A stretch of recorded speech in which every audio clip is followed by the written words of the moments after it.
میں آنکھیں موندے گہری نیند میں بستر پر لیٹی تھی کہ ایسا لگا جیسے کسی نے ٹھنڈے یخ پانی کی بالٹی میرے منہ پر ڈال دی ہو۔ میں ہڑبڑا کر اٹھ بیٹھی۔ سامنے ہی میری سوتیلی ماں کھڑی مجھے گھور رہی تھی۔ میں نے حیران ہوتے ہوئے ارد گرد دیکھا تو سمجھ آئی کہ اتنی دیر تک میں سوئی پڑی تھی، مگر اپنی سوتیلی ماں کی چنگھاڑتی ہوئی آواز سن کر جلدی سے بستر سے اتری۔ وہ مجھے کہنے لگی کہ کیوں مہارانی، آج کیا تیرا سارا دن آرام فرمانے کا ارادہ ہے؟ تو کیا کہیں کہ ملکہ خود کو سمجھ رہی ہے جو ایسے 9 بجے تک سوئی پڑی ہے؟ انہوں نے جب مجھے وقت بتایا تو میں نے فوراً اٹھ کر چادر لی اور ان سے کہا کہ معاف کرنا اماں، میں بس خواب دیکھ رہی تھی تو گہری نیند میں ہونے کی وجہ سے ٹائم کا پتہ نہیں چل سکا۔ وہ یہ سن کر کہنے لگی کہ تیرے جیسی لڑکیاں بس خواب ہی دیکھ سکتی ہیں، مجھے لگتا ہے کہ تو اپنی اوقات سے بڑے خواب دیکھنے لگ گئی ہے، اسی وجہ سے دیر تک سونا شروع کر دیا ہے۔ میں تجھے بتا رہی ہوں کہ تو نے یہاں ہی رہنا ہے، تیری اوقات 2 ٹکے کی بھی نہیں ہے، اس لیے اپنے قد سے بڑے سپنے دیکھنا چھوڑ دے، ورنہ مجھے تیرے جیسے لوگوں کی اکڑ نکالنا بہت اچھے سے آتا ہے، سمجھی؟ وہ میرے بال اپنی مٹھی میں دبوچ کر کہنے لگی۔ میں نے تکلیف کے مارے ان سے التجا کرتے ہوئے کہا کہ اماں میرے بال چھوڑ دیں، میں بس خواب دیکھ رہی تھی، اور خوابوں پر بھلا کس کا زور چلتا ہے؟ میں کیا اب خواب بھی نہیں دیکھ سکتی ہوں؟ مجھے آج اپنی سوتیلی ماں کی بات سے بہت دکھ ہوا تھا۔ میں مانتی تھی کہ میں ایک بہت غریبی والی زندگی گزار رہی تھی، ایسا گھر لینے کا کبھی ساری زندگی نہیں سوچ سکتی تھی، مگر کیا انسان خواب بھی نہیں دیکھ سکتا؟ اس پر تو کسی کا بس نہیں ہوتا، انسان تو اس وقت نیند میں ہوتا ہے، اس حالت میں تو اس کو کسی چیز کا ہوش نہیں ہوتا کہ وہ کیا کرے یا کیا نہ کرے، بس الگ ہی دنیا میں پہنچا ہوتا ہے۔ مگر میری سوتیلی ماں کا تو بس نہیں چلتا تھا کہ وہ میرے سانس لینے پر بھی پابندی لگا دیتی۔ وہ ہر چیز پر حاکم بننا پسند کرتی تھی، اور آج تو جیسے انہوں نے مجھے اچھے سے باور کروایا تھا کہ تو نے خواب میں بھی خود کو مہارانی نہیں سمجھنا۔ میری بات سن کر انہوں نے میرے منہ پر زناٹے دار تھپڑ مارا، جس سے میں ایک دم سے زمین پر گر گئی تھی۔ تیری اتنی جرت کہ تو اب میرے سامنے زبان چلاتی ہے، میں تیرا منہ نوچ لوں گی، سمجھی؟ ان کے چلانے پر میری اماں بھی باہر سے آئیں اور ان سے معافی مانگنے لگی۔ وہ میری سوتیلی ماں کے سامنے ہاتھ جوڑ کر کہنے لگی کہ معاف کر دیں، میری بچی نادان ہے، اس سے غلطی سے منہ سے نکل گیا ہوگا، آئندہ یہ ایسی حرکت کبھی نہیں کرے گی۔ مجھے اپنی ماں کا ان سے ایسے معافی مانگنا ایک آنکھ نہیں بھایا تھا۔ میری ماں بھی تو ان کے جتنا ہی رتبہ رکھتی تھی، وہ ابا کی بیوی ہی تھی، مگر پھر بھی وہ ان سے دب کر ہی رہتی تھی، غلطی نہ ہونے پر بھی ان کے آگے ہاتھ جوڑ کر معافی مانگ لیتی تھی، اور میں چاہ کر بھی کچھ نہیں کر پاتی تھی، کیونکہ اگر کچھ کہتی تو سب سے پہلے میری اپنی سگی ماں ہی میرے خلاف ہو کر مجھے بے عزت کرنے لگ جاتی۔ اب بھی وہ مجھے ہاتھ سے پکڑ کر باہر لے گئی تھی اور مجھے غصے سے گھرکا کہ تجھے کتنی مرتبہ کہا ہے کہ اس عورت کے آگے خاموش رہا کر، اپنا منہ نہ کھولا کر، مگر تو ہر دفعہ کچھ نہ کچھ ایسا کر لیتی ہے جس سے وہ اپنی بھڑاس تیرے اوپر نکالتی ہے۔ میں اماں سے کہنے لگی کہ وہ ہر بار ہی ہمیں 2 کوڑی کا کہتی ہیں، کیا ہم انسان نہیں ہیں؟ ہمارے اندر بھی تو دل ہے، مجھے ان کی ایسی باتیں تکلیف دیتی ہیں۔ مگر اماں نے میری بات سن کر کہا کہ یہ سب ہماری قسمت میں لکھا جا چکا ہے، وہ ٹھیک ہی تو کہتی ہے، ہمارا ہے ہی کیا جو ہم اتنا اترائیں؟ تیرا باپ تیری شکل دیکھنا پسند نہیں کرتا، تو کس بات پر اس سے زبان چلاتی ہے؟ اماں، ضروری نہیں ہے کہ اگر ہم آج ایسے جی رہے ہیں تو ہمیشہ ایسے ہی رہیں، وقت کبھی ایک جیسا نہیں رہنا، تو دیکھنا ایک دن آئے گا ہمارے پاس بھی بہت ساری دولت ہوگی، پھر کوئی مجھے بے عزت کرنے سے پہلے 100 بار سوچے گا، کسی کی جرت نہیں ہوگی میری طرف آنکھ اٹھا کر دیکھنے کی۔ میری باتوں پر اماں افسوس کرنے لگی کہ وہ عورت ٹھیک کہتی ہے، تو اپنے قد سے بڑے سپنے دیکھنے لگی ہے، ذرا اپنے ارد گرد دیکھ، یہ گاؤں، یہ کھیت، یہ صفائی ستھرائی، یہ سب ہے ہماری زندگی۔ تجھے کیا لگتا ہے کہ تیرے لیے کوئی جادو کی چھڑی آئے گی اور تو اس کو گھما کر ایک دم سے مالا مال ہو جائے گی؟ ہاں، ایسا کہیں نہیں ہوتا میری جھلی بیٹی، تو ہوش کے ناخن لے، خوابوں سے نکل کر حقیقت کی دنیا میں آ جا، تیرے لیے یہی بہتر ہوگا۔ ایسے سپنوں کی کہانیوں میں جینے سے بس تکلیف ہی ہوتی ہے، اصل زندگی اتنی ہی دردناک ہوتی ہے۔ میں اماں کی بات سن کر مزید اداس ہو گئی تھی اور سر جھٹک کر باہر کھیتوں کی طرف نکل آئی تھی۔ آج ویسے ہی لیٹ ہو گئی تھی، اب باری آنے میں بھی کافی وقت لگ جاتا۔ میں سارا راستہ اپنی زندگی کے بارے میں سوچ رہی تھی۔ اماں مجھے ہر وقت گھرک کر کہتی کہ تو ہر وقت امیر ہونے کا ہی سوچتی رہتی ہے، ایسا کچھ بھی اصلی زندگی میں نہیں ہوتا، بس فلموں اور کہانیوں میں ہی ہوتا ہے کہ کسی غریب لڑکی کو قارون کا خزانہ مل جائے اور وہ راتوں رات دولت سے مالا مال ہو جائے۔ میں خود بھی کوئی پیسے کی پجاری نہیں تھی، نہ ہی مجھے دولت کی ہوس تھی۔ میں تو شروع سے ہی اپنی ماں کے ساتھ عاجزی اور غریبی والی زندگی گزارتی آ رہی تھی۔ مجھے اماں نے ہر حال میں اپنے اللہ کا شکر ادا کرنا سکھایا تھا۔ زندگی نے جتنی تکلیفیں اور آزمائشیں دی تھیں ان پر صبر کرتے تھے، مگر اس دنیا کا ایک بہت بڑا دستور بن چکا تھا کہ ہر کوئی پیسے کی چاہت میں اندھا ہو چکا تھا۔ کسی کو انسانی رشتوں سے کوئی لگاؤ نہیں تھا، خلوص تو جیسے سب میں ختم ہو چکا تھا۔ انسانوں کو اس کے پیسے کی وجہ سے اہمیت دی جاتی ہے۔ اگر کسی انسان کے پاس دولت ہو تو لوگ اس کے آگے پیچھے پھرتے ہیں، اس سے عزت سے بات کرتے ہیں، کسی کی ہمت نہیں ہوتی کہ ان سے بدتمیزی سے بات کر سکے، ہر کوئی ان کے آگے بچنے کو تیار ہوتا ہے۔ اس کے برعکس اگر کوئی بندہ غریب ہو تو اس کو پیروں کی دھول سمجھا جاتا ہے، اس کی کوئی قدر نہیں ہوتی، نہ ہی اس سے تمیز سے بات کی جاتی ہے۔ ایسے لوگوں کو دو کوڑی کا سمجھا جاتا ہے، جب دل چاہے ان کو ذلیل کر کے رکھ دیا جاتا ہے۔ میں تو ایک عرصہ ہو گیا تھا کہ لوگوں کے منہ سے اپنے لیے ایسے تانے سن رہی تھی، اب بس صبر جواب دے گیا تھا، اسی لیے چاہتی تھی کہ میرے پاس کم از کم اتنی دولت ہو کہ کوئی میرے خلاف بولنے سے پہلے 100 مرتبہ سوچے۔ میں بھی انسان تھی، میں چاہتی تھی کہ لوگ میری عزت کریں، مجھ سے محبت سے پیش آئیں، مگر ایسا نہیں ہوتا تھا۔ لوگوں نے تو میرے سپنوں پر بھی پابندی لگا دی تھی کہ ہم جیسے غریب کے مارے لوگوں کا کوئی حق نہیں بنتا کہ وہ امیر ہونے کا خواب میں بھی سوچ سکیں۔ میں کھیتوں میں گئی تو وہاں پر حسب توقع بہت زیادہ رش تھا، لوگوں کی ایک لمبی لائن بنی ہوئی تھی۔ آج مجھے ذرا سی دیر کیا ہوئی، ادھر تو ہجوم بن چکا تھا۔ میں کچھ دیر ٹہلتی ہوئی گھومنے لگی تھی، یہاں تپتی دھوپ میں کھڑے رہنے سے میری باری نہیں آنے والی تھی۔ چلتے ہوئے میں ایک سنسان راستے کی طرف آ گئی تھی۔ یہ علاقہ گاؤں سے کچھ ہٹ کے تھا، ادھر کوئی اتنا نہیں آتا تھا کیونکہ یہاں پر ایک طرف گھنے جنگلات تھے۔ ان جنگلات سے لوگ خوف کھاتے تھے کیونکہ ان سے متعلق بہت ساری پراسرار کہانیاں مشہور تھیں۔ گاؤں کے لوگوں کا ایسی کہانیوں پر پورا یقین تھا، سب کہتے کہ ادھر بھوت پریت آباد ہے۔ یہاں اکثر لوگوں نے کچھ بھیانک آوازیں اپنے کانوں سے سنی ہیں۔ گاؤں کے لوگوں میں پڑھائی لکھائی کا اتنا کوئی رواج نہیں تھا، تو اسی وجہ سے سب میں شعور کی کمی تھی۔ اگر کوئی ایک بندہ کچھ بھی کہہ دیتا تو اس پر آنکھ بند کر کے پورے گاؤں کے لوگ یقین کر لیتے تھے۔ مجھے ہمیشہ سے ایسا لگتا تھا کہ یہ سب کسی کی شرارت تھی اور سب نے اس کو سچ مان لیا تھا۔ یہاں کوئی بھوت پریت وغیرہ نہیں تھے، یہ بس ایک عام سا جنگل تھا۔ جنگلوں میں ویسے بھی بہت سے جانور ہوتے ہیں، کیا پتہ انہوں نے کسی جانور کی آواز سے ڈر کر اس کو کسی پراسرار مخلوق کی آواز سمجھ لیا ہو۔ میں اسی وجہ سے یہاں کبھی کبھار وقت گزارنے آ جاتی تھی، مگر آج تک اس جنگل میں جانے کا وقت ہی نہیں ملا۔ مجھے گھر کے کاموں سے کبھی فرصت ہی نہیں ملی تھی کہ یہاں آتی۔ میں ادھر ادھر کافی دیر پھرتی رہی تھی، پھر کافی ٹائم کے بعد جانے لگی تھی کہ مجھے کچھ آوازیں آئیں۔ میں نے ٹھٹک کر ادھر ادھر دیکھا کہ یہ کس کی آواز تھی، مگر یہاں تو بس میرے سوا کوئی موجود نہیں تھا۔ مجھے ایک دم ڈر لگا کہ کہیں وہ لوگ جو کہتے ہیں کہ یہاں کالے سائے ہوتے ہیں وہ سچ تو نہیں۔ میں نے محسوس کیا تھا کہ وہ آوازیں جنگل سے ہی آ رہی تھیں اور وہ ایک سے زیادہ لوگوں کی تھی۔ میں وہاں سے واپس کھیتوں میں آ گئی اور پانی بھر کر گھر آ گئی، مگر میرا سارا دھیان وہیں پر تھا۔ مجھے تجسس ہونے لگا تھا کہ آخر وہاں کون ہو سکتا تھا۔ میں کوئی بہت زیادہ خوفزدہ نہیں ہوئی تھی، مگر بس اس وقت گھبرا گئی تھی۔ اب مجھے افسوس ہو رہا تھا کہ کاش وہاں اس جنگل میں جا کر دیکھ ہی آتی کہ آخر وہاں کون تھا جس کی آواز آئی تھی، پھر دودھ کا دودھ اور پانی کا پانی ہو جاتا۔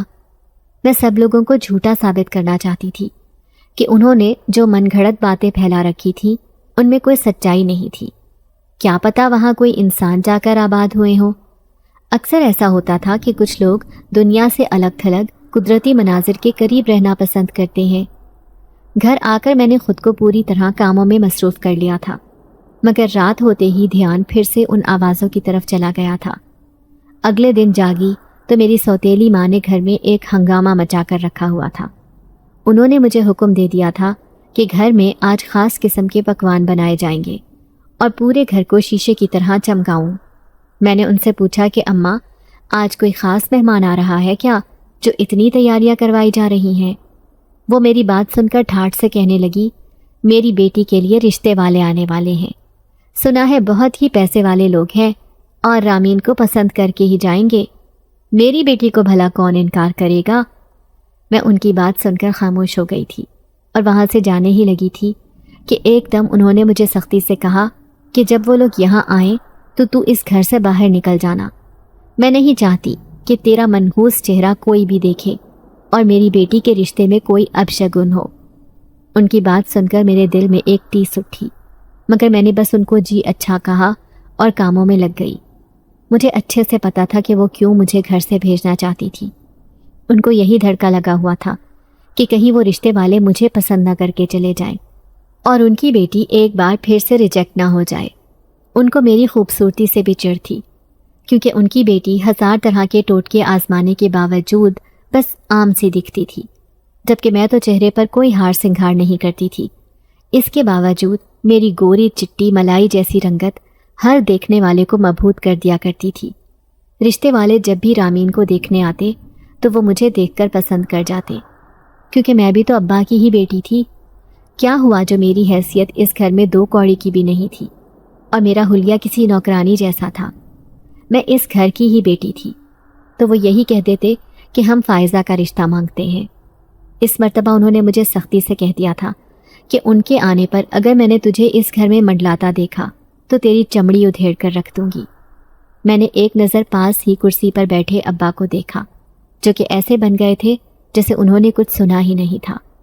ان کو کوئی فرق ہی نہیں پڑتا تھا میری سوتیلی ماں میرے ساتھ جیسا بھی سلوک کرے، ان کی بلا سے ہم ماں بیٹی بھاڑ میں چلے جائیں، ان کی جوتی کو بھی پرواہ نہیں تھی۔ میں تھوڑی دیر بعد اماں کو بتا کر گھر سے باہر نکل آئی تھی۔ مجھے ابا کا مسکراتا چہرہ دیکھ کر حسرت ہوتی کہ کاش وہ مجھے بھی دیکھ کر ایسے ہی مسکراتے جیسے اپنے باقی بچوں سے پیار کرتے تھے، ان کو سینے سے لگاتے تھے، ان کی چھوٹی چھوٹی باتوں کا خیال رکھتے تھے، ان کی ذرا سی تکلیف پر تڑپ جاتے تھے۔ مگر بچپن سے اب تک بس ابا کی بے رخی ہی دیکھتی آئی تھی۔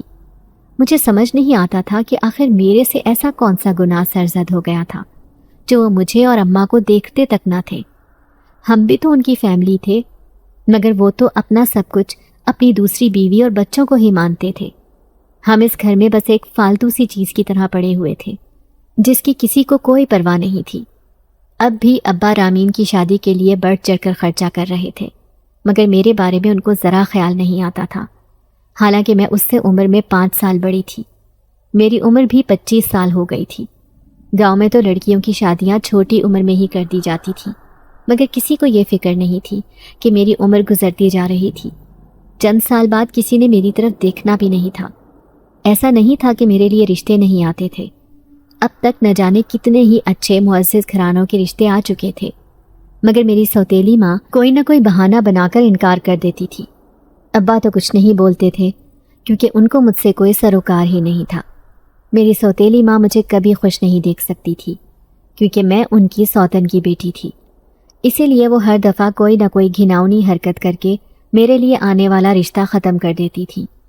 میں تو دعا کرتی تھی کہ کاش کوئی تو ایسا معجزہ ہو جائے کہ میں اس سب سے دور چلی جاؤں، مجھے ہر وقت تانے نہ سننے پڑے۔ میں نے صبح سے کچھ کھایا پیا نہیں تھا، بس کام والی ماسی بنی گھر کے کام کاج میں لگی ہوئی تھی، ناشتہ بھی کرنے کی مہلت نہ ملی تھی، اسی لیے گھر سے باہر آتے وقت ایک بوتل میں دودھ لے آئی تھی۔ ابا کی 3 بھینسیں تھیں جن کا دودھ وہ بیچتے تھے اور گھر میں بھی استعمال ہوتا تھا۔ اس وقت میری سوتیلی ماں اپنی بیٹی کی خوشی میں اس قدر مگن تھی کہ میں ان سے نظر بچا کر ایک دودھ کی بوتل اپنے ساتھ لے آئی تھی۔ بھوک سے میرا برا حال ہو رہا تھا۔ چلتے ہوئے میں اسی سنسان جنگل کے پاس آ گئی تھی کیونکہ اس وقت میں اکیلی رہنا چاہتی تھی۔ میرا دل ابا کے رویے کی وجہ سے بہت اداس تھا۔ وہ کیوں ایسے تھے؟ کیا بیٹی ہونا اتنا بڑا گناہ ہے جو وہ مجھے دیکھتے تک نہ تھے؟ میں بھی تو ان کی سگی اولاد تھی۔ میں انہی سوچوں میں گم تھی۔ چلتے ہوئے میں نے ایک بار پھر وہی آوازیں سنی۔ میں اللہ کا نام لے کر جنگل میں گئی تو وہاں پر سے کچھ باتوں کی آوازیں آ رہی تھیں۔ جنگل بہت ہی گھنا تھا. اندر داخل ہوتے ہی ایسا لگا جیسے اندھیرا چھا گیا ہو، کیونکہ ان درختوں نے ہر طرف سے روشنی کا راستہ بند کیا ہوا تھا. میں جھاڑیوں کو ہٹاتی ہوئی آگے بڑھ رہی تھی کہ دور سے ایک جھونپڑی نظر آئی. میں اس کے پاس گئی تو اندر موجود لوگ تلاوت کرنے میں مصروف تھے. ان کی آواز اس قدر خوبصورت تھی کہ میں نے وہیں کھڑی ہو کر سنی. میں وہاں سے واپس جانے لگی تھی کہ ایسا لگا میرے پیچھے کوئی کھڑا ہے. میں نے ایک جھٹکے سے مڑ کر دیکھا تو کوئی آدمی کھڑا تھا اور مشکوک نظروں سے مجھے گھور رہا تھا. اس نے مجھے کہا کہ کون ہو تم لڑکی، اور یہاں اس جنگل میں کیا کر رہی ہو؟ اس آدمی کی آواز بہت ہی بھاری تھی. مجھے ایک دم اس سے خوف آیا کہ بھلا کیا ضرورت تھی مجھے یہاں آنے کی. یہ آدمی تو شکل سے ہی اتنا سنجیدہ لگ رہا تھا. اگر اس نے مجھے اس سنسان جنگل میں قید کر لیا تو کیسے خود کو بچا سکوں گی؟ میرا حال بہت خراب ہو گیا تھا. میں نے اس سے ڈرتے ہوئے کہا کہ مجھے یہاں سے آواز آ رہی تھی تو دیکھنے آئی تھی کہ کہیں کوئی کسی مصیبت میں تو نہیں ہے. میری بات سن کر ابھی وہ کچھ کہتا کہ پیچھے سے ایک کمزور سی آواز آئی کہ کمال بیٹا، کچھ کھانے کا انتظام ہوا؟ میں نے مڑ کر دیکھا تو ایک بہت ہی ضعیف عمر کا آدمی کھڑا تھا. اس کا چہرہ پیلا زرد ہوا تھا. اس کا مطلب وہ بوڑھا آدمی اس سامنے کھڑے کمال نامی آدمی کا باپ تھا. وہ کہنے لگا کہ نہیں ابا، اس علاقے میں کھانے کی کوئی چیز نہیں ملی. وہ مکار شیطان ہمیں بھوکا رکھ کر مارنا چاہتا ہے. میں اگر ذرا سا مزید آگے جاتا تو بھسم ہو جاتا، اسی لیے خالی ہاتھ واپس لوٹ آیا. مجھے ان دونوں باپ بیٹے کی باتیں سمجھ نہیں آ رہی تھی. بس اتنا پتہ چل گیا تھا کہ وہ کافی وقت سے بھوکے تھے اور کھانا تلاش کر رہے تھے. میں نے اپنے ہاتھ میں پکڑی بوتل اس بوڑھے آدمی کو پکڑائی اور کہا کہ بابا جی آپ یہ دودھ پی لیں، میرے پاس ابھی بس یہی ہے. اگر مجھے پتا ہوتا کہ یہاں آپ لوگ ایسے بھوکے ہیں تو میں اپنے ساتھ کوئی کھانا وغیرہ لے آتی. میری بات سن کر کمال نے اپنے باپ سے کہا ابا، ہم ایسے اس لڑکی سے دودھ نہیں لے سکتے. یہ اس شیطان کی کوئی چال بھی ہو سکتی ہے. کیا پتا اس گھٹیا شیطان نے ہمیں مارنے کے لیے اپنے کسی چیلے کو بھیجا ہو. میں پھٹی آنکھوں سے اس آدمی کی بات سن رہی تھی. یہ وہ کیا کہہ رہا تھا؟ مجھے آخر شیطان کا چیلا کیوں کہہ رہا تھا؟ میں نے اس سے فوراً سے بولا کہ دیکھیں، میں یہاں اس جنگل میں پہلی بار آئی ہوں. میں کسی شیطان کو نہیں جانتی. آپ کیسی باتیں کر رہے ہیں؟ میں ایک معمولی انسان ہوں. میں تو خود اپنی سوتیلی ماں سے یہ دودھ چھپا کر لائی ہوں. میں کیوں کسی کو مارنے کی کوشش کروں گی بھلا؟ میری آنکھوں میں آنسو آ گئے تھے. میں وہ دودھ کی بوتل لے کر وہاں سے جانے لگی تھی کیونکہ مجھے یہ دونوں بہت عجیب لگے تھے. ان کی باتیں عام انسانوں جیسی ہرگز نہ تھیں. مجھے ایسا محسوس ہوا جیسے یہ کوئی پراسرار مخلوق ہوں. اگر ان کے پاس بھیانک طاقتیں ہوئیں تو وہ مجھے مار بھی سکتے تھے. پہلے ہی وہ مجھ پر اتنا بڑا الزام لگا چکے تھے، حالانکہ میں تو ان پر ترس کھا کر ان کی مدد کرنا چاہ رہی تھی. ایک دم سے اس بوڑھے آدمی نے مجھے پکارا، رکو بیٹا، یہ میرا بیٹا تو ہے ہی جذباتی، اس کی باتوں کا برا نہیں مناؤ. اصل میں ہمارے بہت سے دشمن آس پاس پھیلے ہوئے ہیں تو ہم کسی پر بھی بھروسہ نہیں کر سکتے ہیں. آج سے پہلے یہاں کوئی انسان نہیں آیا تھا تو ہم ایک دم تمہارے اوپر یقین نہیں کر سکتے تھے. میں ان کی بات سن کر الجھ چکی تھی. میں نے ان سے پوچھا کہ آپ لوگ کون ہیں اور یہاں کیوں ایسے جنگل میں جھونپڑی ڈال کر رہ رہے ہیں؟ تو اس بوڑھے آدمی نے کہا کہ فی الحال میں تمہیں سب کچھ نہیں بتا سکتا، مگر اتنا جان لو کہ ہم یہاں اس جگہ سے ایک قدم بھی باہر نہیں نکال سکتے، ورنہ ہماری بستی بھسم ہو جائے گی. اس بوڑھے آدمی نے میرے ہاتھ سے وہ دودھ کی بوتل لی اور مجھے اپنے ساتھ اندر لے گیا. وہ جھونپڑی باہر سے دکھنے میں جتنی کھنڈر نما تھی، اندر سے اتنی ہی کشادہ اور صاف ستھری تھی. ایک پل کو تو جیسے میں چکرا گئی تھی، کیونکہ باہر سے دیکھنے والے کو ایسا لگتا جیسے یہاں بہت ساری سوکھی گھاس پھوس کو اکٹھا کر کے رکھا ہوا تھا، جبکہ اندر تو وہ ایک گھر نما جگہ تھی. یہ چیز مجھے کافی پراسرار لگی. میں حیران نظروں سے ہر طرف دیکھ رہی تھی. اس بوڑھے آدمی نے مجھے ایسے ڈرتا ہوا دیکھا تو کہنے لگا کہ بیٹی گھبراؤ مت، یہاں تمہیں کوئی کچھ نہیں کہے گا. تم بتاؤ کہ کیوں اتنی پریشان ہو؟ کیا کسی نے کچھ کہا ہے تم سے؟ میں نے زندگی میں پہلی بار کسی مرد کے منہ سے اپنے لیے بیٹی لفظ سنا تھا، ورنہ آج تک میرے سگے باپ نے کبھی میرے سر پر ہاتھ تک نہ رکھا تھا. بیٹی کہنا تو دور کی بات تھی، وہ تو مجھ سے بات کرنا بھی پسند نہیں کرتے تھے. میری آنکھوں میں آنسو آ گئے تھے اور میں ان کو اپنی درد بھری زندگی کی ساری داستان سناتی گئی تھی. میری باتیں سن کر وہ بوڑھا آدمی کہنے لگا، کیا تم چاہتی ہو کہ تمہارے پاس بھی کچھ پیسہ آئے اور تم امیر کہلاؤ؟ میں نے فوراً اسبات میں سر ہلایا تو اس آدمی نے ایک طرف کھڑی سفید رنگ کی بکری مجھے دے دی کہ اس کو اپنے ساتھ لے جاؤ، یہ اللہ کے حکم سے تمہیں مالا مال کر دے گی۔ میں نے اس آدمی کی بات سن کر کوئی خاص یقین تو نہیں کیا، کیونکہ ایک بکری سے بھلا کیا ہوگا۔ آج کل تو دن رات محنت کرنے والے مہنگائی کا رونا رو رہے تھے، میں کیسے امیر ہو سکتی ہوں؟ مگر میں یہ سب اس بوڑھے آدمی کو کہہ کر ان کا دل نہیں توڑنا چاہتی تھی۔ میں نے اس بکری کی رسی پکڑی اور اس کو اپنے ساتھ لے آئی۔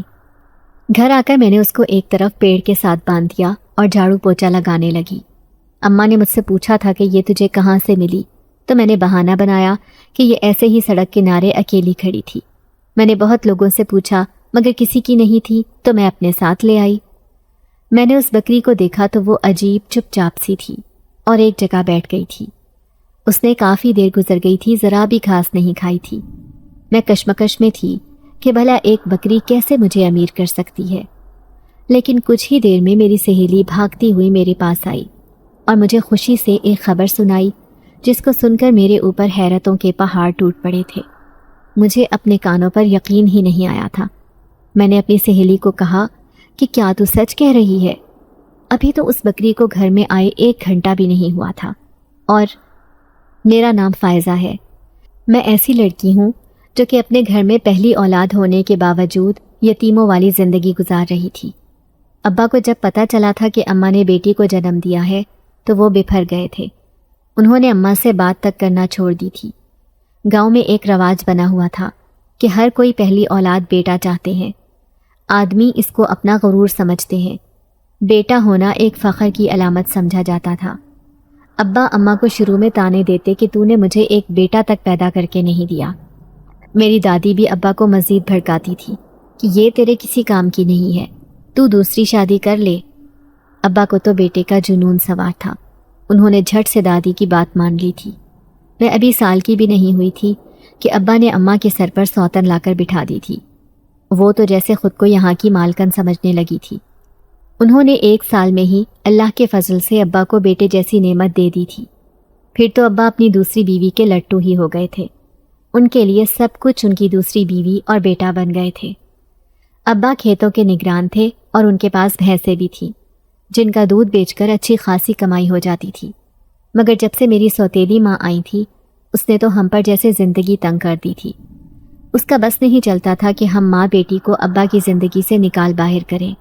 مگر ابا نے ہمیں اس لیے اس گھر میں جگہ دے رکھی تھی کیونکہ وہ کہتے تھے کہ پھر گاؤں والے ان کو برا بھلا کہیں گے کہ دوسری عورت کے آتے ہی اس نے اپنی پہلی بچی اور بیوی کو چھوڑ دیا۔ انہوں نے ہمیں اس گھر کے ساتھ ہی چھوٹے سے کچے مکان میں رہنے کو بول دیا تھا، جو کہ اس گھر کے ساتھ ہی تھا۔ ہم ماں بیٹی یہاں اکیلی رہتی تھی۔ اماں صبح سویرے اپنی سوتن کے حکم پر اس گھر چلی جاتی اور ان کے سارے کام کرتی، کیونکہ اس کے سوا ہمارے پاس کوئی چارہ نہیں تھا۔ اسی کام کے بدلے ہی وہ ہمیں 2 وقت کی روٹی دے دیتی تھی۔ اگر کبھی کسی بات پر وہ غصہ ہو جاتی تو ہمیں کھانا نہیں دیتی تھی۔ ایک مرتبہ انہوں نے دیکھ لیا تھا کہ اماں چائے کا کپ پی رہی تھی۔ یہ نظارہ انہوں نے دیکھا تو آگ بگولا ہو گئی تھی اور تیش میں آتے ہمیں 3 دن تک بھوکا رکھا تھا۔ وہ اماں اور ابا کو بالکل الگ کر دینا چاہتی تھی۔ مجھے بھی وہ اٹھتے بیٹھتے یہ باور کرواتی کہ تو یہ نہ سمجھ کہ تیرے ابا کے دل میں تیرے لیے کوئی محبت ہے، ارے وہ تو تیری طرف دیکھنا بھی گوارا نہیں کرتا ہے۔ میں جب چھوٹی تھی تو ان کی باتوں کو اتنا نہیں سمجھ سکتی تھی۔ میں خود ابا کو گھر آتے دیکھ کر ان سے پیار لینے جاتی، مگر وہ مجھے بری طرح جھڑک دیا کرتے، یہ کہہ کر کہ تجھے نظر نہیں آ رہا کہ میں کام سے تھکا ہارا آیا ہوں اور تو میرے سر پر شور مچانے آ گئی ہے۔ چل جا اپنی ماں کے پاس اور دوبارہ میرے آتے ہی میرے قریب بھی مت آنا۔ ابا کی ایسی جھڑکیاں سن کر بھی میں ان سے نفرت نہیں کر سکتی تھی، کیونکہ میرا ننھا ذہن ان باتوں کو نہیں سمجھ سکتا تھا۔ ابا کی دوسری شادی سے ان کے 2 بیٹے اور ایک بیٹی رامین ہوئی تھی۔ ابا رامین کو خوب پیار کرتے، اس کو گود میں اٹھا کر گاؤں کی سیر کو بھی لے جاتے تھے اور اس کی پسند کی ہر چیز اس کے آگے لا کر رکھتے تھے۔ میں اماں سے کہتی کہ اماں کیا میں ابا کی بیٹی نہیں ہوں؟ اماں کہتی بالکل ہے میری بچی، تو پھر ابا مجھے کیوں پیار نہیں کرتے؟ مجھے بھی ان کے ساتھ کھیلنا ہے، گاؤں کی سیر کرنے جانا ہے۔ ابا آج تک میرے لیے کبھی کچھ لے کر بھی نہیں آئے۔ میرا بھی دل چاہتا ہے کہ میں اچھے اچھے کپڑے پہنوں، مگر میرے پاس تو بس یہ 2 جوڑے ہی ہیں جو ہر دوسرے دن پہنتی ہوں۔ میں یہ سب کہہ کر رونے لگی تھی۔ اماں نے مجھے گلے سے لگایا اور یہی کہتی کہ تیرے پاس جب میں ہوں تو تجھے کسی اور کی کیا ضرورت؟ کیا تجھے میرا پیار نہیں دکھتا؟ میں تو اپنی بچی کو سب سے زیادہ چاہتی ہوں۔ میں اماں کی بات سن کر خاموش ہو جاتی۔ مجھے اچھے سے پتا تھا کہ وہ میری باتوں پر دکھی ہو جاتی ہیں۔ وہ تو مجھے اداس بھی نہیں دیکھ سکتی تھی۔ پھر جب میں اپنے ابا کے ایسے رویے پر روتی تو وہ ایسے ہی مجھے بہلایا کرتی تھی۔ میں چاہ کر بھی اپنے اندر کی اس محرومی کو دور نہیں کر سکتی تھی۔ باپ کی کمی ایک ایسا خلا ہوتا ہے جو بچے کو نہ ملنے پر اندر سے کھوکھلا کر دیتا ہے۔ باپ کی موجودگی تو ایسی محفوظ پناہگاہ ہوتی ہے جس کے ہونے سے بچہ خود کو محفوظ اور دنیا کا خوش نصیب انسان سمجھتا ہے۔ باپ ایک گھنا سایہ ہوتا ہے جو اپنے بچوں کو دنیا کی ہر سرد اور گرم سے بچا کر رکھتا ہے، اس کی ضروریات کا خیال رکھتا ہے۔ باپ کے ہوتے ہوئے کسی کی جرت نہیں ہوتی کہ کوئی میلی آنکھ سے ان کے بچے کو دیکھے۔ لڑکیوں کو تو اپنی زندگی میں والد کی چھاؤں کی سب سے زیادہ ضرورت ہوتی ہے، کیونکہ ان کو ہر قدم پر اپنی عزت کی حفاظت کرنی ہوتی ہے۔ میں جوں بڑی ہو رہی تھی مجھے سب کچھ محسوس ہوتا تھا۔ گھر سے باہر نکلتی تو ہمیشہ اکیلی ہی ہوتی تھی، کیونکہ اماں تو گھر کے کاموں میں مصروف ہوتی۔ میری سوتیلی ماں کو باہر سے کچھ سودا منگوانا پڑتا تو مجھے بھیجتی۔ لوگ ایک تنہا لڑکی کو کبھی اچھی نظر سے نہیں دیکھتے۔ لوگوں کی یہی سوچ ہوتی ہے کہ یہ باہر نکلی ہے، ضرور اس کا کوئی چکر ہوگا، تبھی یہ اپنے باپ بھائیوں کے ہوتے ہوئے سودا لینے نکلتی ہے۔ میں لوگوں کی اپنے بارے میں کی گئی سرگوشیاں سن کر افسوس کرتی کہ اب ان کو کون بتائے کہ ابا اور میری سوتیلی ماں نے اپنے بیٹوں کو شہزادوں کی طرح رکھا ہوا تھا۔ ان سے کوئی کام نہیں لیتے تھے۔ گھر میں ہر طرح کا کام اماں کرتی اور باہر سے سودا سلف لانے کی ذمہ داری میرے اوپر تھی۔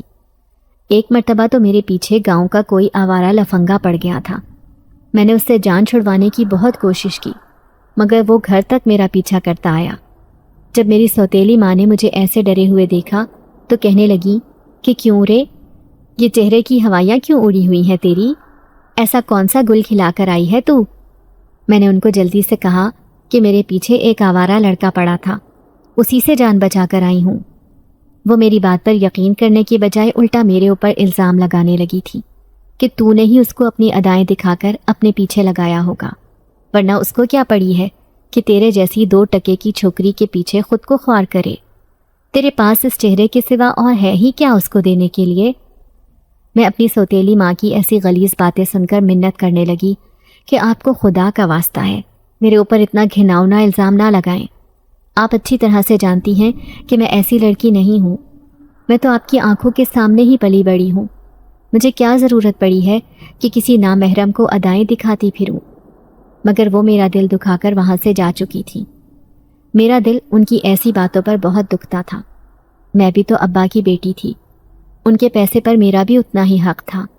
میں تو پہلی اولاد تھی، ان کی توجہ پر میرا سب سے پہلا حق تھا، مگر وہ تو مجھے ایسے کنگلی کہتی تھی جیسے میں کوئی فقیر نہیں ہوں۔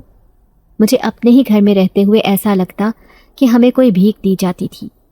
اماں مجھے سمجھاتی کہ ہم کسی دوسرے سے کیا گلا کریں جب اپنا ہی سکہ کھوٹا ہو۔ جب میرے اپنے ابا ہی مجھے بیٹی نہیں سمجھتے تھے تو میں کیا کسی دوسرے سے شکوہ کرتی۔ ایک مرتبہ میں نے گھر کی صفائی ستھرائی کی تھی۔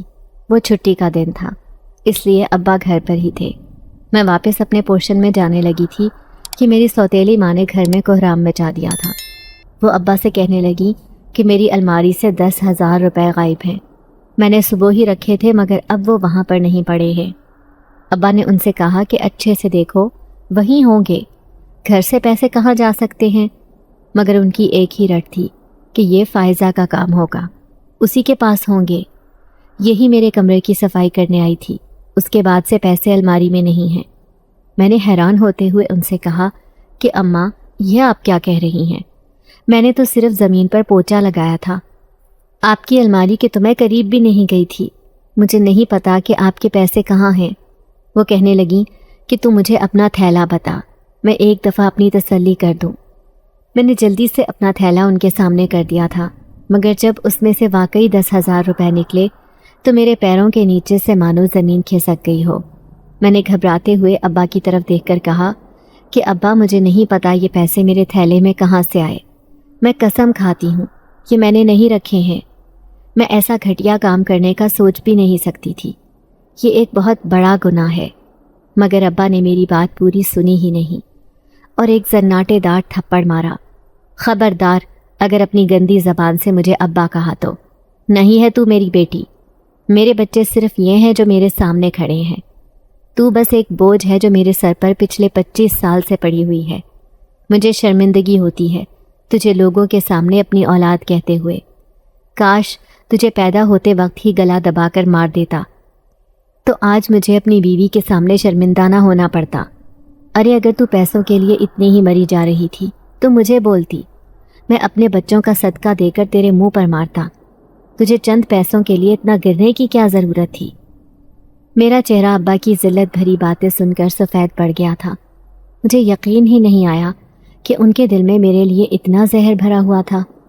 میں تو سمجھتی تھی کہ شاید ان کی خدمت کرنے سے میں ان کا دل جیت لوں گی اور ان کی بیٹی ہونے کی حیثیت سے پوری توجہ حاصل کر لوں گی، مگر مجھے نہیں پتا تھا کہ ابا تو مجھ سے شدید نفرت کرتے ہیں۔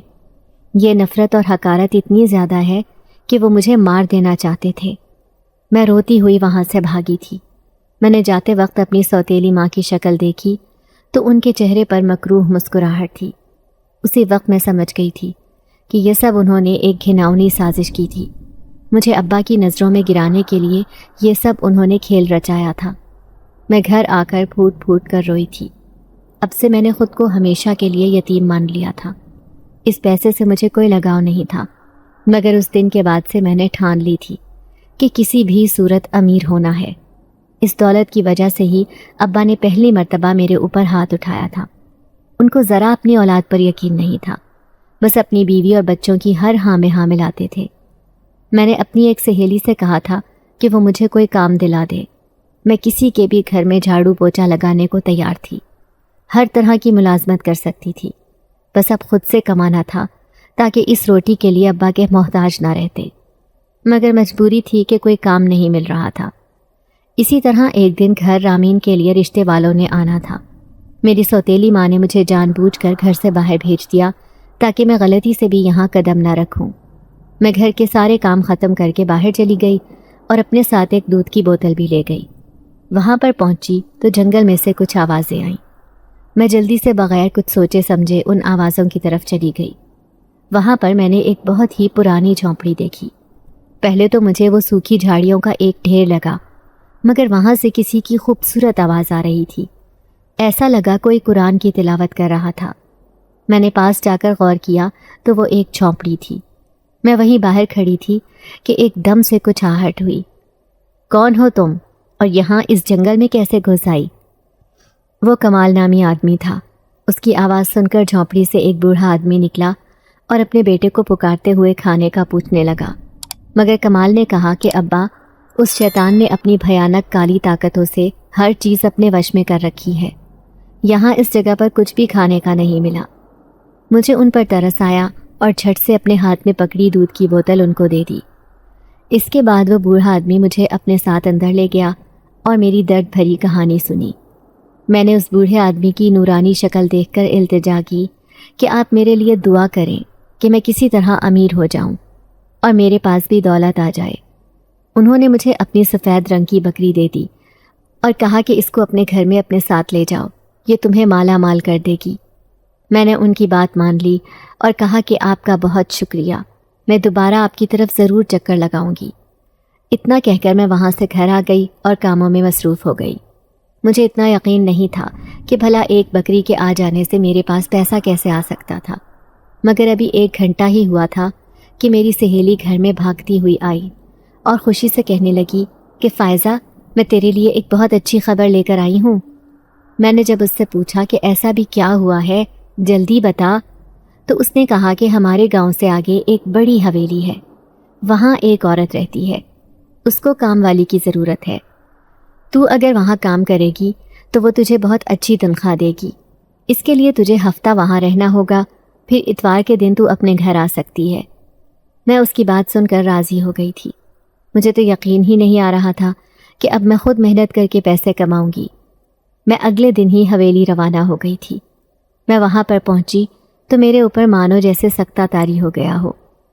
یہ حویلی تو ہو بہو ویسی ہی تھی جیسی میں نے خواب میں دیکھی تھی۔ اس کی ہر ایک قیمتی چیز بھی ویسی کی ویسی ہی تھی۔ تو اس کا مطلب وہ خواب جو میں نے دیکھا تھا وہ سچا تھا۔ میں ابھی سب کچھ دیکھ رہی تھی کہ اپنے پیچھے ایک چنگھاڑتی ہوئی آواز سنی، یہ تو کیا ندیدوں کی طرح میرے گھر پر نظر جمائے کھڑی ہے؟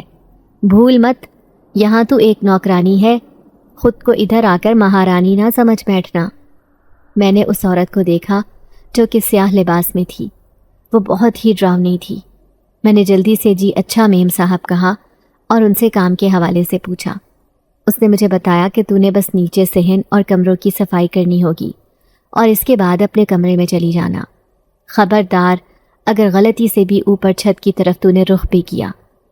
میں اس کی دھمکی سے بہت ڈر گئی تھی، اس لیے اوپر جانے کی کوشش بھی نہ کی۔ پھر سارا دن لگا کر کام سے فارغ ہوئی تو میں اپنے کمرے میں چلی گئی۔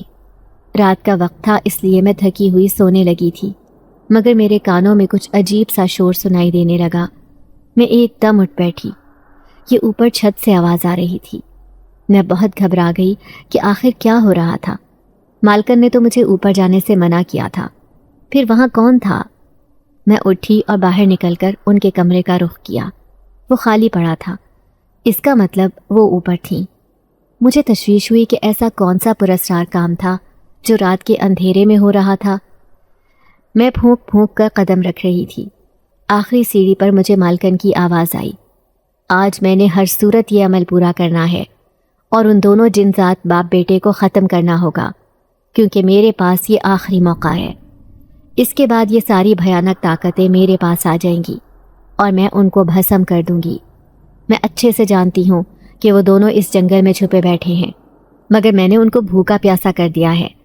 اس سے ان کی جناتی طاقتیں مزید کمزور ہو جائیں گی اور وہ میرا کچھ نہیں بگاڑ سکتے ہیں۔ وہ مالکن یہ سب کہتی ہوئی قہقہے لگا کر ہنسنے لگی۔ اتنے میں ہی اس کا ایک غلام کہنے لگا، مالکن آپ کے کمرے میں جو وہ جناتی پتھر پڑا ہے، وہ غلطی سے بھی ان جنزادوں کے ہاتھ لگ گیا تو ہم سب مارے جائیں گے۔ ان کے پاس ساری طاقتیں واپس آ جائیں گی۔ مگر وہ کہنے لگی کہ وہ جنزاد جنگل میں قید ہے، کون ان کو وہ پتھر پہنچائے گا؟ چل جلدی سے اپنا عمل پورا کرتے ہیں۔ میں یہ سب سن کر بہت زیادہ خوفزدہ ہو گئی تھی۔ یہ عورت تو ایک مکار جادوگرنی نکلی تھی، ان جنات کو صرف طاقت کی خاطر ختم کرنا چاہتی تھی، مگر میں ایسا نہیں ہونے دے سکتی تھی۔ میں پھرتی سے نیچے گئی اور اس عورت کے کمرے سے وہ پتھر ڈھونڈا اور پھر دبے قدموں اس حویلی سے نکل کر جنگل کی جانب بھاگی۔ وہاں پہنچ کر میں نے ان جنات کو ساری بات بتائی اور وہ پتھر کمال کے حوالے کر دیا۔ وہ میرا بہت شکریہ ادا کرنے لگا اور اپنے پچھلے رویے کی معافی مانگی۔ اس کے بعد ان دونوں جنزادوں نے مل کر جناتی منتر پڑھنا شروع کر دیے اور کچھ ہی دیر میں اس جادوگرنی کا قصہ تمام کر ڈالا۔ سارے شیطانی سائے ختم ہو گئے تھے۔ ان دونوں جنات نے مجھے انعام کے طور پر وہ حویلی تحفے میں دیتی تھی اور ساتھ ڈھیر ساری دولت بھی دی، جس کے بعد میں وہاں اپنی اماں کے ساتھ خوشی خوشی رہنے لگی۔ میں نے ابا کا گھر ہمیشہ کے لیے چھوڑ دیا تھا۔ جس باپ نے آج تک میرے وجود کو ہی قبول نہیں کیا تھا اور میرا ہونا ان کے لیے شرم کا باعث تھا، تو میں کیوں وہاں رہ کر مزید خود کو رسوا کرتی؟ اب تو جب سے ابا نے مجھے چور سمجھ لیا تھا تو وہاں رکنے کا سوال ہی پیدا نہیں ہوتا تھا۔ میری سوتیلی ماں کو جب پتہ چلا کہ میرے پاس اتنی دولت آ گئی تھی اور اب میں ایک عالی شان حویلی کی مالکن بن گئی تھی، تو انہوں نے بہت کوشش کی کہ میرے ساتھ تعلقات ٹھیک کر سکیں۔ وہ میرے پاس آتی اور مجھ پر اپنی جھوٹی ممتا لٹاتی تھی، مگر مجھے پتا تھا کہ وہ یہ سب کچھ پیسے کی وجہ سے کر رہی تھی۔ وہ پہلے تو اٹھتے بیٹھتے مجھے فقیرنی کہہ کر پکارتی تھی، اب جب میں امیر ہو گئی تھی تو ان کا پیار امٹ کر باہر آ رہا تھا۔ سچ کہتے ہیں کہ پیسہ بولتا ہے، مگر میں اب چاہ کر بھی اس فریبی عورت کے ساتھ کوئی رشتہ نہیں رکھنا چاہتی تھی۔ میرا اب ان سے کوئی تعلق نہیں تھا۔ میں اپنی زندگی کا وہ باب ختم کر چکی تھی۔ وہ دونوں جنات یہ حویلی اور دولت مجھے دے کر اپنی جناتی دنیا میں واپس چلے گئے تھے۔